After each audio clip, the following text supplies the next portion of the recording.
ಯೋಜನೆಯ ಕರ್ನಾಟಕ ಛಾಯಾಚಿತ್ರಗಾರ ಗ್ರಾಹಕರ ಸಂಘದ ನೇತೃತ್ವದಲ್ಲಿ ರಾಜ್ಯದ ಎಲ್ಲ ಜಿಲ್ಲಾ ಮತ್ತು ತಾಲೂಕಾ ಸಂಘಗಳ ಸಹಯೋಗದಲ್ಲಿ ಛಾಯಾಗ್ರಾಹಕರ ಕುಟುಂಬಗಳಿಗೆ ಆರ್ಥಿಕ ನೆರವು ನೀಡುವ ವಿಶೇಷ ಕೆಪಿಎ ಆಶ್ರಯ ಯೋಜನೆ ಅಸೋಸಿಯೇಷನ್ನಲ್ಲಿ ಸದಸ್ಯರಾದ ನಿಧನ ಹೊಂದಿದ ಛಾಯಾಗ್ರಾಹಕರಿಗೆ ಅಸೋಸಿಯೇಷನ್ ವತಿಯಿಂದ ಎಲ್ಲ ಛಾಯಾಗ್ರಾಹಕರು ಸೇರಿ ಯಾವ ಸದಸ್ಯ ತೀರ್ಕೊಂಡಿರ್ತಾರೆ ಅವರ ನಾಮಿನಿ ಅವರಿಗೆ 1 ಲಕ್ಷ ರೂಪಾಯಿಗಳ ಆರ್ಥಿಕ ಸಹಾಯವನ್ನು ನೀಡುವ ವಿಶೇಷ ಯೋಜನೆ ಕೆಪಿಎ ಸಂಸ್ಥೆ ಜಾರಿಗೆ ತರುತ್ತದೆ. ಈ ಯೋಜನೆಯಲ್ಲಿ ಮೊದಲಿಗೆ ಸದಸ್ಯರಾಗುವ ಕರ್ನಾಟಕದ ಛಾಯಾಚಿತ್ರ ಗ್ರಾಹಕರಾಗಿರಬೇಕು, ತಮ್ಮ ಸ್ಥಳೀಯ ಸಂಘದಲ್ಲಿ ಸದಸ್ಯರಾಗಿರಬೇಕು, ಆಯಾ ಸಂಘದ ಗುರುತಿನ ಚೀಟಿ ಹೊಂದಿರಬೇಕು. ಇದು ಕಡ್ಡಾಯವಾಗಿರುತ್ತದೆ.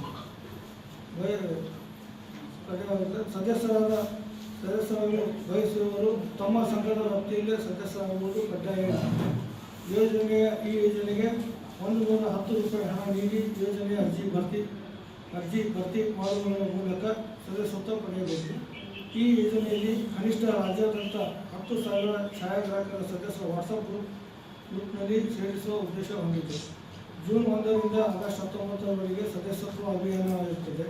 ಇದಾದ ಆಗಸ್ಟ್ 19 ನಂತರ ಈ ಯೋಜನೆ ಜಾರಿಗೆ ಬರುತ್ತದೆ.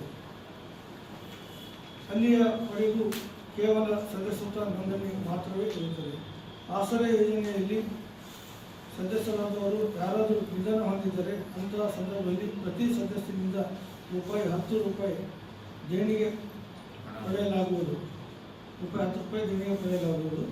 ಪ್ರತಿಯೊಬ್ಬ ಸದಸ್ಯರಿಂದ ₹10 ದೇಣಿಗೆ ಸಂಗ್ರಹಿಸಿ ಎಲ್ಲ ದೇಣಿಗೆ ಹಣವನ್ನು ಕೆಪಿಎ ಆಶ್ರಯ ಯೋಜನೆಯ ಬ್ಯಾಂಕ್ ಖಾತೆಯಲ್ಲಿ ಕ್ರೋಢೀಕರಿಸಿ ರಾಜ್ಯ ವ್ಯಾಪ್ತಿ ಸಂಗ್ರಹಿಸಿ ₹10 ಹಣವನ್ನು ಒಟ್ಟಾಗಿ ಸೇರಿಸಿ ಅಂದಿನ ಎಷ್ಟು ಹಣ ಸಂಗ್ರಹವಾಗುತ್ತೋ ಅಷ್ಟು ಹಣವನ್ನು ನಿಧನ ಹೊಂದಿದ ನಮ್ಮ ಆಶ್ರಯ ಯೋಜನೆಯ ಸದಸ್ಯನ ಕುಟುಂಬದ ನಾಮಿನಿಯವರಿಗೆ ಚೆಕ್ ಮುಖಾಂತರ 12 ದಿನಗಳ ಒಳಗಾಗಿ ತಮ್ಮ ತಾಲೂಕಿನ ಜಿಲ್ಲಾ ಸಂಘಗಳ ಮುಖಾಂತರ ಅವರ ಮನೆಗೆ ತಲುಪುವ ಜವಾಬ್ದಾರಿ ಅಸೋಸಿಯೇಷನ್ ವತಿಯಿಂದ ಮಾಡ್ತಾ ಇದ್ದೇವೆ.